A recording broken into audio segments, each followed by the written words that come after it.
नमस्कार साथियों, स्वागत है आपका रियल स्टडी एजुकेशन प्लेटफॉर्म पर। आज का सेशन है बहुत ही महत्वपूर्ण होने वाला है आपके लिए। आज के सेशन में आप बने रहिए अंत तक। आज के सेशन में हम 50 क्वेश्चनों की बात करेंगे जो पीछे के एग्ज़ाम्स में पूछे गए हैं, चाहे वो रीट हो, सीटेट हो या फिर अन्य कोई भी टेट एग्ज़ाम हो, उनमें पूछे गए हैं। और आशा है कि इनमें से आपको 2-4 क्वेश्चन देखने को मिल सकते हैं आगे, ठीक है, क्योंकि मोस्टली रिपीटेड क्वेश्चन होते हैं, रिपीट होते रहते हैं क्वेश्चन। ठीक है दोस्तों, चलो स्टार्ट करते हैं। आज की वीडियो है, जो आज का सेशन है, उसमें आप अपने अंक ज़रूर बताना। 50 जो क्वेश्चन हैं उनमें से कितने क्वेश्चन आपके सही हो रहे हैं ज़रूर बताना, जिससे आपको पता चल सके कि जो पीछे के एग्ज़ाम से किस टाइप से क्वेश्चन पूछे गए हैं और आपके कितने उनमें से सही हो रहे हैं और आपकी कितनी तैयारी है अब तक। ठीक है दोस्तों, और आपको कितने तैयारी करने की, किस लेवल तक करने की ज़रूरत है। ठीक है दोस्तों, स्टार्ट करते हैं आज का पहला क्वेश्चन। पहला क्वेश्चन है, निम्न में से कौन सा विकास का सिद्धांत नहीं है? कौन सा विकास का सिद्धांत नहीं है दोस्तों?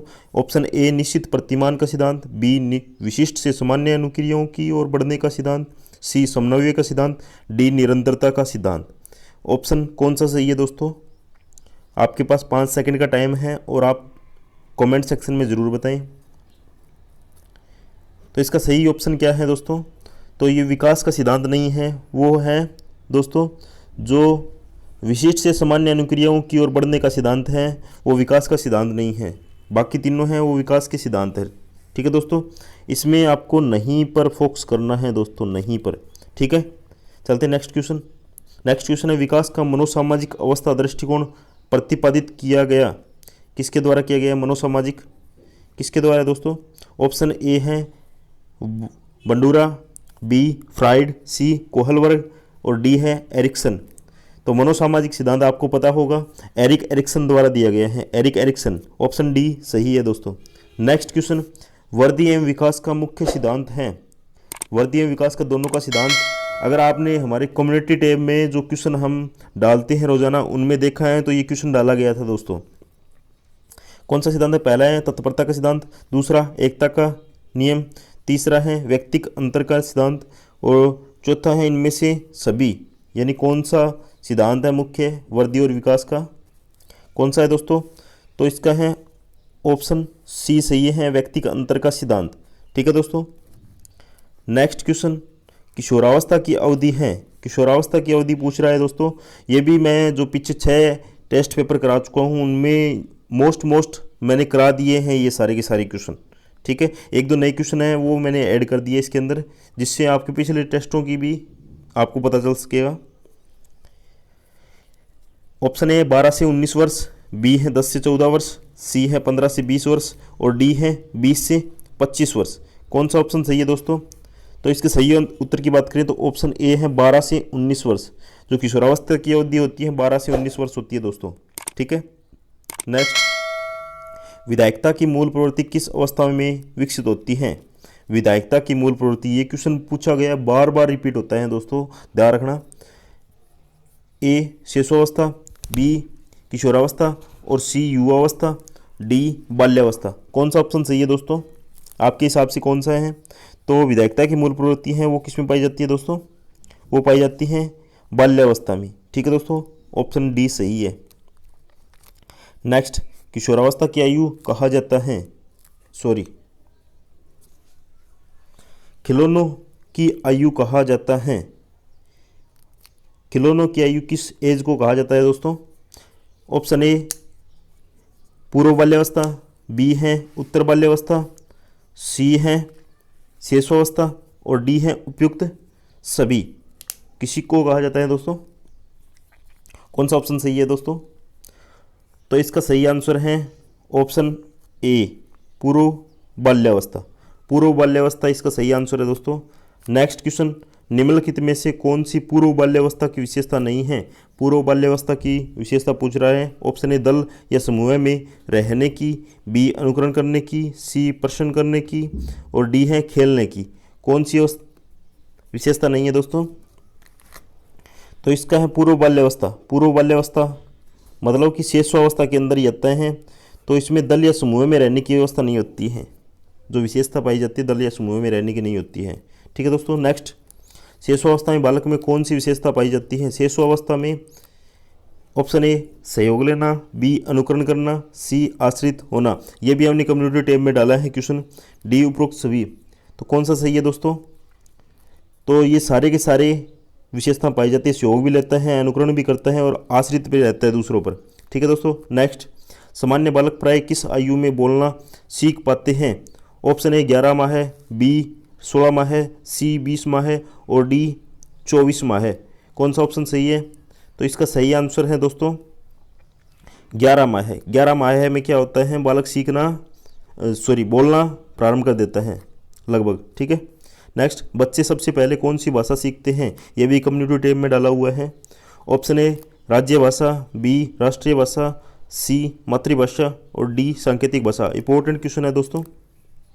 तो इसमें सबसे पहले हैं बच्चे मातृभाषा को सीखते हैं, यानी जो उसके माता पिता जो जिस भाषा को बोलते हैं उसके अनुसार है वो अनुकरण द्वारा सीखता है। ठीक है। नेक्स्ट है दोस्तों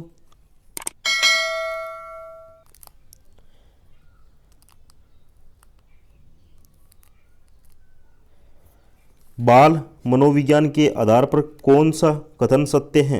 ऑप्शन ए सभी बच्चे एक जैसे होते हैं, बी प्रत्येक बच्चा विशिष्ट होता है, सी कुछ बच्चे विशिष्ट होते हैं और डी है कुछ बच्चे एक जैसे होते हैं। तो कौन सा ऑप्शन सही है दोस्तों? तो इसमें सही है प्रत्येक बच्चा विशिष्ट होता है। ऑप्शन बी सही है दोस्तों, प्रत्येक बच्चा विशिष्ट होता है। ठीक है। नेक्स्ट, निम्नलिखित में से किस अवस्था में बच्चे अपने समवयस्क समूह के सक्रिय सदस्य हो जाते हैं? ऑप्शन ए पूर्व बाल्यावस्था, बी बाल्यावस्था, सी किशोरावस्था और डी है प्रौढ़ावस्था। कौन सी अवस्था होती है दोस्तों? तो इसमें समवयस्क यानी अपने समान एज के जो बच्चे हैं उनके साथ टोली बनाना प्रारंभ कर देता है, सदस्य बन जाता है उनका। तो किस अवस्था में होता है दोस्तों? तो वो होती है आपकी किशोरावस्था। किशोरावस्था में क्या होता है, जो टोली बनाना प्रारंभ कर देता है यानी अपने हम उम्र के बच्चों के साथ रहना पसंद करता है। ठीक है। नेक्स्ट, व्यक्तिगत रूप से शिक्षार्थी एक दूसरे से खालिस्तान में भिन्न होते हैं। ऑप्शन ए वर्धीय विकास के सिद्धांतों, बी विकास की दर, सी अभिप्रेरणा और डी विकास की सामान्य क्षमता। कौन सा ऑप्शन सही है दोस्तों? तो इसका सही ऑप्शन है विकास की दर। विकास की दर। ठीक है। ऑप्शन बी विकास की दर। नेक्स्ट, 6 से 10 वर्ष की अवस्था में बालक रुचि लेना प्रारंभ कर देता है। ऑप्शन ए धर्म में, बी मानव शरीर में, सी यौन संबंधों में और डी विद्यालय में। कौन सा ऑप्शन सही है? तो इसका सही ऑप्शन है वो है विद्यालय में। 6 से 10 वर्ष की आयु में बालक है विद्यालय में रुचि लेना प्रारंभ कर लेता है। ठीक है। नेक्स्ट, निम्नलिखित में से कौन सा व्यवहार भावात्मक बाधा को प्रदर्शित नहीं करता है? भावात्मक बाधा। ऑप्शन ए बाल अपराध, बी कमजोर को डराने वाला, सी भगोड़ापन और डी स्वाधीनता। कौन सा ऑप्शन सही है दोस्तों? तो इसका सही आंसर है वो है ऑप्शन डी स्वाधीनता। ठीक है। नेक्स्ट, प्राथमिक स्तर के बालकों के लिए निम्नलिखित में से किसे बेहतर मानते हैं? ऑप्शन ए वीडियो अनुकरण को, बी प्रदर्शन को, सी स्वयं के अनुभव को और डी है उपयुक्त सभी। तो इसका सही आंसर है इसका दोस्तों ऑप्शन सी स्वयं के अनुभव को सबसे बेहतर माना जाता है। ठीक है, प्राथमिक स्तर के बालकों के लिए। नेक्स्ट, स्वयंगों की उत्पत्ति होती है। ऑप्शन ए मूल प्रवृत्तियों से, बी गत्यात्मक क्रियाओं से, सी पोषण से और डी कोई नहीं। कौन सा ऑप्शन सही है दोस्तों? तो इसका सही है स्वयंगों की उत्पत्ति है वो हमें पता है मूल प्रवृत्तियों से होती है दोस्तों। मूल प्रवृत्तियों से स्वयंगों की उत्पत्ति होती है।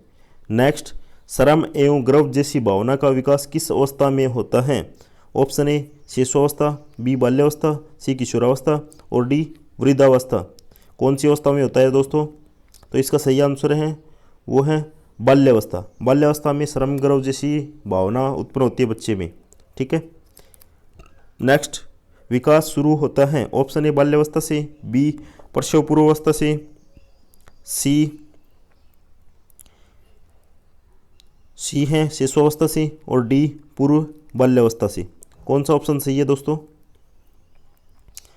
तो इसका है सही आंसर ऑप्शन बी प्रसव पूर्व अवस्था से, यानी जब जन्म लेता है बालक उससे पूर्व ही जब गर्भ में होता है तभी इसका विकास शुरू हो जाता है। ठीक है। नेक्स्ट, लॉरेंस कोहलबर्ग विकास के किस क्षेत्र में शोध के लिए जाने जाते हैं? ए संज्ञानात्मक, बी शारीरिक, सी नैतिक, डी गामक। किस क्षेत्र के लिए जाने जाते हैं दोस्तों कोहलबर्ग? तो इसका सही आंसर है वो है नैतिक विकास। ठीक है, नैतिक क्षेत्र में। नेक्स्ट, शिशुअवस्था की मुख्य विशेषता कौन सी नहीं है? ऑप्शन ए सीखने की प्रक्रिया में तीव्रता, बी जिज्ञासा की प्रवृत्ति, सी अनुकरण द्वारा सीखने की प्रवृत्ति, डी चिंतन प्रक्रिया। तो इसका सही आंसर क्या है दोस्तों? तो शिशुअवस्था में क्या है, बालक चिंतन नहीं करता है, वो उसमें सीखने की तीव्रता भी होती है, जिज्ञासा की प्रवृत्ति होती है और अनुकरण द्वारा भी सीखता है बालक, लेकिन क्या है वो चिंतन नहीं कर पाता है, यानी किसी वस्तु के बारे में सोच नहीं सकता है क्योंकि उसका ज्ञान सीमित होता है तब तक। नेक्स्ट, किस मनोवैज्ञानिक के अनुसार विकास एक सतत और धीमी प्रक्रिया है? ऑप्शन ए कोलसेनिक, बी प्याजे, सी स्किनर और डी हरलॉक। आपके अनुसार कौन सा ऑप्शन सही है? तो ये बात कही है किस जो विकास एक सतत और धीमी प्रक्रिया है, ये हरलॉक ने कही है दोस्तों। ऑप्शन डी सही, हरलॉक। बाल्यावस्था होती है, नेक्स्ट क्वेश्चन है, बाल्यावस्था होती है ऑप्शन ए 5 वर्ष तक, बी 12 वर्ष तक, सी 21 वर्ष तक और डी इनमें से कोई नहीं। तो इसका सही आंसर क्या है? बाल्यावस्था।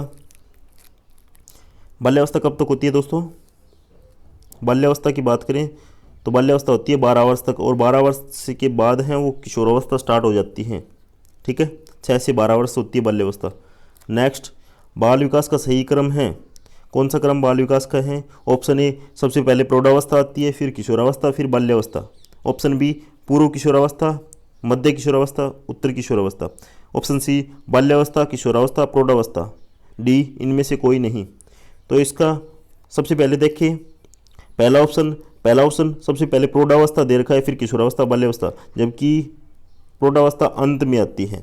दूसरे में पहले पूर्व किशोरावस्था, फिर मध्य किशोरावस्था, उत्तर किशोरावस्था, जबकि किशोरावस्था के कोई भी भाग नहीं बताए गए हैं। ठीक है, ये भी गलत है। सी बाल्यावस्था, किशोरावस्था, प्रौढ़ावस्था, ये एकदम सही है दोस्तों। सबसे पहले सबसे पहले होती हैं वो होती हैं आपकी शिशुअवस्था, फिर शिशुअवस्था, फिर बाल्यावस्था, फिर किशोरावस्था, फिर प्रौढ़ावस्था। ठीक है दोस्तों। नेक्स्ट क्वेश्चन, विकास के साथ परिवर्तन है।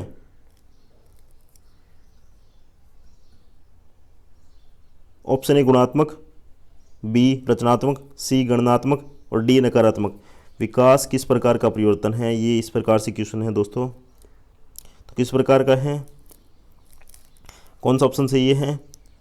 तो विकास है गुणात्मक परिवर्तन है दोस्तों, विकास गुणात्मक परिवर्तन होता है। नेक्स्ट, वृद्धि का संबंध किससे है? ऑप्शन ए आकार व भार से, बी केवल आकार से, सी केवल भार से, डी इनमें से कोई नहीं। तो वृद्धि का संबंध किससे है दोस्तों? आकार एवं भार से होता है वृद्धि का संबंध। ठीक है दोस्तों, आकार एवं भार से, ऑप्शन ए सही है। नेक्स्ट 27 नंबर क्वेश्चन, निम्न में से किसका अर्थ बढ़ने से है? ए अभिवृद्धि, बी विकास, सी परिपक्वता और डी उन्नयन। कौन सा ऑप्शन सही है दोस्तों? तो इसका सही आंसर है ऑप्शन ए अभिवृद्धि। ठीक है। नेक्स्ट, मानव विकास की दोनों की योगदानों का परिणाम है। जो ये दिए हुए ऑप्शन किन दोनों की योगदानों का परिणाम है मानव विकास? ऑप्शन ए अभिभावक एवं अध्यापक, बी सामाजिक एवं सांस्कृतिक, सी वंशानुक्रम एवं वातावरण, डी इनमें से कोई नहीं। तो कौन सा ऑप्शन सही है दोस्तों? 28 नंबर क्वेश्चन है, तो इसमें वंशानुक्रम वातावरण, मानव विकास है वंशानुक्रम एवं वातावरण का परिणाम होता है दोस्तों। नेक्स्ट, विकास का अर्थ है। ऑप्शन ए परिवर्तनों की उत्तरोत्तर श्रृंखला, बी अभिप्रेरणा के फलस्वरूप होने वाले परिवर्तनों की उत्तरोत्तर श्रृंखला, सी अभिप्रेरणा एवं अनुभव के फलस्वरूप होने वाले परिवर्तनों की उत्तरोत्तर श्रृंखला, डी परिपक्वता एवं अनुभव के फलस्वरूप होने वाले परिवर्तनों की श्रृंखला। तो विकास का अर्थ क्या है दोस्तों? सही आंसर है जो अभिप्रेरणा एवं अनुभव के फलस्वरूप होने वाले जो परिवर्तनों की उत्तरोत्तर श्रृंखला है उसे विकास कहते हैं। ठीक है। नेक्स्ट, विद्यार्थियों में सामाजिकता के गुणों का विकास करने वाले शिक्षण विधि हैं। कौन सी शिक्षण विधि हैं जो सामाजिकता के गुणों का विकास करती हैं? ऑप्शन ए समस्या समाधान विधि, बी प्रयोजना विधि, सी सामाजिक अभिव्यक्ति और डी व्याख्यान विधि। तो इसमें सही आंसर है सी सामाजिक अभिव्यक्ति। ठीक है दोस्तों। नेक्स्ट 31 नंबर क्वेश्चन, शिक्षा मनोविज्ञान अध्ययन करता है किसका अध्ययन करता है? ऑप्शन ए आत्मा का धार्मिक परिस्थितियों में, बी मानव व्यवहार का शैक्षिक परिस्थितियों में, सी चैतन्यता का अस्मित परिस्थितियों में, डी मस्तिष्क का बौद्धिक परिस्थितियों में। कौन सा ऑप्शन सही है दोस्तों? तो इसका सही आंसर है ऑप्शन बी मानव व्यवहार का शैक्षिक परिस्थितियों में अध्ययन करता है शिक्षा मनोविज्ञान। ठीक है दोस्तों। नेक्स्ट, सर्वप्रथम मनोविज्ञान को किस विषय का अध्ययन करने वाले विषय के रूप में परिभाषित किया गया? ऑप्शन ए मन का अध्ययन, बी आत्मा का अध्ययन, सी चेतना का अध्ययन और डी व्यवहार का अध्ययन। किस प्रकार का अध्ययन? सबसे पहले तो इसका सही आंसर क्या है दोस्तों? आपको पता होगा कि सबसे पहले आत्मा का, फिर मन का, फिर चेतना का और वर्तमान में क्या है? व्यवहार का अध्ययन। ठीक है। नेक्स्ट, इनमें से कौन सा मनोवैज्ञानिक नहीं है? मनोवैज्ञानिक पूछ रहा है कौन सा नहीं है? Option A John Dewey, B Watson, C Hull और डी स्किनर। कौन सा नहीं है दोस्तों? तो इसमें सही आंसर है जो जॉन डीवी हैं वो एक मनोवैज्ञानिक नहीं है दोस्तों, बाकी तीनों मनोवैज्ञानिक हैं। नेक्स्ट, ग्रीक भाषा के शब्द साइको का अर्थ है ऑप्शन ए मन, चेतना, व्यवहार, आत्मा। साइको का अर्थ क्या है? कल वाले टेस्ट में भी ये क्वेश्चन था दोस्तों। साइको का अर्थ होता है आत्मा। ठीक है। नेक्स्ट, निम्न में से कौन सा क्षेत्र मनोविज्ञान के अंतर्गत नहीं आता है? ऑप्शन ए असामान्य मनोविज्ञान, बी औद्योगिक मनोविज्ञान, सी आर्थिक मनोविज्ञान और डी पशु मनोविज्ञान। कौन सा ऑप्शन सही है दोस्तों? जो आर्थिक मनोविज्ञान है ऑप्शन सी, वो क्या है? मनोविज्ञान के अंतर्गत नहीं आता आर्थिक मनोविज्ञान। ठीक है। नेक्स्ट, तुम मुझे कोई भी, यहाँ पे बल्ब नहीं है दोस्तों, ये यहाँ पे बालक हैं, यहाँ पे बालक हैं दोस्तों, ये मिस्टेक है थोड़ी सी। तुम मुझे कोई भी बालक दे दो और मैं उसे कुछ भी बना सकता हूँ, यह दावा किसका है? Option A McDougall, B Kohler, C Watson और डी पावला। किसका है दोस्तों? तो इसमें बात करें सही आंसर की तो सही है वाटसन, वाटसन ने कहा था। ठीक है। नेक्स्ट, वर्तमान समय में मनोविज्ञान है ऑप्शन ए मस्तिष्क का विज्ञान, बी व्यवहार का विज्ञान, सी चेतना का विज्ञान और डी आत्मा का विज्ञान। वर्तमान में पूछ रहे हैं तो वर्तमान में आपको पता होगा जो वर्तमान में मनोविज्ञान का व्यवहार का विज्ञान माना है इसने। ठीक है। नेक्स्ट, साइकोलॉजी शब्द की उत्पत्ति किस भाषा से हुई है? साइकोलॉजी आपको पता होगा लैटिन भाषा से हुई है। अगर लैटिन न हो तो आपको ग्रीक करना है, तो इसमें ऑप्शन सी सही है, ग्रीक। ठीक है। नेक्स्ट, मनोविज्ञान अध्ययन है ऑप्शन ए व्यवहार का, बी व्यवहार का वैज्ञानिक अध्ययन, सी आत्मा का, डी आदतों का। तो इसमें कौन सा ऑप्शन सही है? तो इसमें सही है व्यवहार का वैज्ञानिक अध्ययन है। मनोविज्ञान व्यवहार का वैज्ञानिक अध्ययन है दोस्तों। ठीक है। नेक्स्ट 40 नंबर क्वेश्चन, शिक्षा मनोविज्ञान एक अध्यापक के लिए उपयोगी है क्योंकि यह उसे सहायता करता है ए उद्देश्य निर्धारित करने में, बी विद्यार्थियों को सीखने हेतु अभिप्रेरित करने में, सी अपने पाठ की विषय वस्तु तय करने में, डी सहायक शिक्षण सामग्री काम में लेने में। कौन सा ऑप्शन सही है दोस्तों? तो इसमें है ऑप्शन नंबर बी, विद्यार्थियों को सीखने हेतु प्रेरित करने में जो शिक्षण सामग्री है वो उपयोगी है।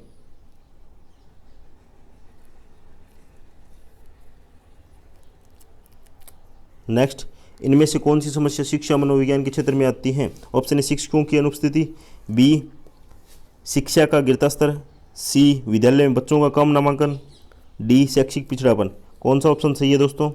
तो इसमें है ऑप्शन डी शैक्षिक पिछड़ापन सही है। नेक्स्ट, इनमें से किस दृष्टि से शिक्षा मनोविज्ञान उपयोगी नहीं है? ऑप्शन ए बालकों में मानसिक अस्वस्थता का पता लगाने में, बी शिक्षण विधियों के चयन में, डी सी छात्रों को अभिप्रेरित करने में, और डी है पशुओं पर प्रयोग करने में। तो कौन सा सही है दोस्तों? इसका सही आंसर है ऑप्शन डी, पशुओं पर प्रयोग करने में जो मनोविज्ञान है वो उपयोगी नहीं है। शिक्षा मनोविज्ञान, मनोविज्ञान व्यवहार का शुद्ध विज्ञान है, यह कथन है option A Woodworth, B James Drever, C Watson और डी स्किनर। तो ये कौन सा ऑप्शन सही है इसमें? ऑप्शन नंबर सी सही है दोस्तों, वाटसन ने कहा है ये। नेक्स्ट, मनोविज्ञान का ज्ञान उपयोगी है, ऑप्शन ए शिक्षक के लिए, बी अभिभावक के लिए, सी विद्यालय प्रशासक के लिए और डी उपयुक्त सभी। तो ये मनोविज्ञान का ज्ञान सभी के लिए उपयोगी होता है दोस्तों, तो ऑप्शन डी सही है, सभी के लिए। अवलोकन विधि का उपयोग मनोवैज्ञानिक करते हैं, ऑप्शन ए बच्चों के व्यवहार के आंकलन में, बी प्राकृतिक सुंदरता निहारने में, सी व्यवस्था की कमियों का पता लगाने में और डी उपयुक्त सभी। कौन सा ऑप्शन सही है दोस्तों? तो इसमें है अवलोकन विधि में क्या किया जाता है? बच्चों के व्यवहार का आंकलन किया जाता है दोस्तों, ऑप्शन ए सही है, बच्चों के व्यवहार का आंकलन किया जाता है। नेक्स्ट, शिक्षण की किस विधि से अधिगम में गुणात्मक परिवर्तन हो सकता है? ऑप्शन ए बाल केंद्रित शिक्षा पद्धति अपनाकर, बी रटने को प्रोत्साहित करके, सी शिक्षण की तकनीकी अपनाकर और डी है परीक्षा परिणामों पर केंद्रित होकर। कौन सा ऑप्शन सही है दोस्तों? इसमें है ऑप्शन ए बाल केंद्रित शिक्षा पद्धति अपनाकर, ठीक है, यानी बाल केंद्रित, बालक को केंद्र मानकर शिक्षा पद्धति अपनानी, ठीक है। प्रश्नोत्तर विधि के जनक किसे माना जाता है? ऑप्शन ए मोंटेसरी को, सी बी है कोल्डवेल कुक, सी फ्रोवेल और डी सुकरात। किसको माना जाता है दोस्तों? तो इसका सही आंसर है सुकरात को माना जाता है प्रश्नोत्तर विधि का। नेक्स्ट, शिक्षा मनोविज्ञान की प्रवृत्ति की मुख्य विशेषता है, ऑप्शन ए बाल मनोविज्ञान पर बल, बी बालक के व्यक्तित्व का आदर, सी व्यक्तिगत विभिन्नता के अनुसार शिक्षण, डी इनमें से कोई नहीं। तो कौन सा ऑप्शन सही है दोस्तों? ऑप्शन सी सही है, व्यक्तिगत विभिन्नता के अनुसार शिक्षण, ये मुख्य विशेषता है। नेक्स्ट, शिक्षा मनोविज्ञान के मुख्य तत्व हैं, ऑप्शन ए शिक्षार्थी, बी सीखने की प्रक्रिया और सी अध्यापक, डी इनमें से सभी। कौन सा ऑप्शन सही है दोस्तों? तो इसमें तीनों ही क्या होते हैं, ये 1 2 ए बी सी तीनों ही शिक्षा मनोविज्ञान के मुख्य तत्व हैं, ऑप्शन डी सही है इसके अंदर, शिक्षार्थी, सीखने की प्रक्रिया और अध्यापक, ठीक है। नेक्स्ट और अंतिम क्वेश्चन आज का, जर्मनी के विलियम वुंड जाने जाते हैं, ऑप्शन ए पहली मनोवैज्ञानिक प्रयोगशाला खोलने के लिए, बी कंप्यूटर के क्षेत्र में कार्य करने के लिए, सी सामाजिक विकास का सिद्धांत प्रतिपादित करने के लिए, डी चिन्ह सिद्धांत पर कार्य करने के लिए। तो कौन सा ऑप्शन सही है दोस्तों? तो जो विलियम वुंट है उन्होंने पहली मनोवैज्ञानिक प्रयोगशाला खोल ली थी, ठीक है दोस्तों। ये थे आज के टॉप 50 क्वेश्चन जो पीछे के एग्जाम्स में पूछे गए हैं, ठीक है दोस्तों।